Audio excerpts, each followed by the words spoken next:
Hi friends, आज हम लोग देखेंगे भारत शासन अधिनियम 1935। तो भारत शासन अधिनियम 1935 एग्जाम की दृष्टि से बहुत ही महत्वपूर्ण है।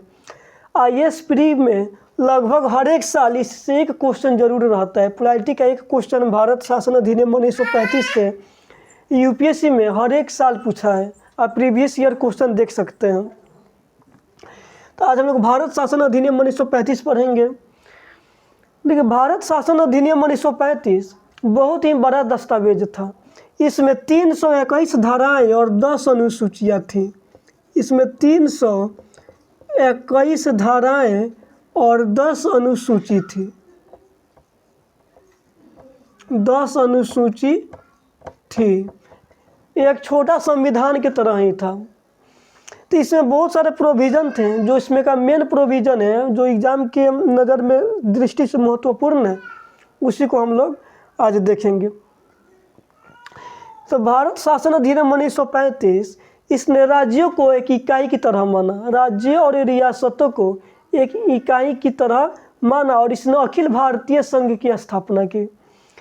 भारत शासन अधिनियम 1935 इसने अखिल भारतीय संघ की स्थापना की और राज्यों और रियासतों को एक इकाई की तरह माना गया।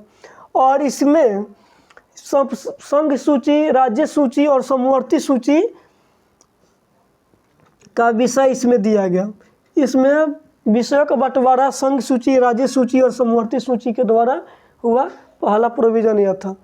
दूसरा यह था कि इसने राज्यों में द्वैध शासन प्रणाली समाप्त कर दी। इसने राज्यों में द्वैध शासन प्रणाली समाप्त कर दी। राज्यों में द्वैध शासन प्रणाली समाप्त कर दी और राज्यों में द्वैध शासन प्रणाली समाप्त कर दी और इस केंद्र में द्वैध शासन प्रणाली चालू कर दी। भारत शासन अधिनियम 1935 राज्यों में द्वैध शासन प्रणाली को समाप्त किया और केंद्र में द्वैध शासन प्रणाली को शुरुआत किया। इसके द्वारा राज्यों और रियासतों को एक इकाई की तरह माना गया और इसने अखिल भारतीय संघ की स्थापना की और इसमें संघ सूची, राज्य सूची और समवर्ती सूची के द्वारा विषयों का बंटवारा किया गया। उसके बाद जो इसमें प्रोविज़न थे,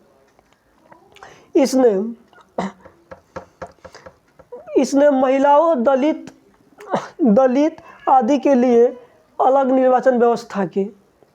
इसमें उसके लिए महिलाओं के लिए, दलित के लिए अलग निर्वाचन की व्यवस्था भी की गई और इसके द्वारा ही भारत शासन अधिनियम 1935 में ही रिजर्व बैंक की स्थापना की गई।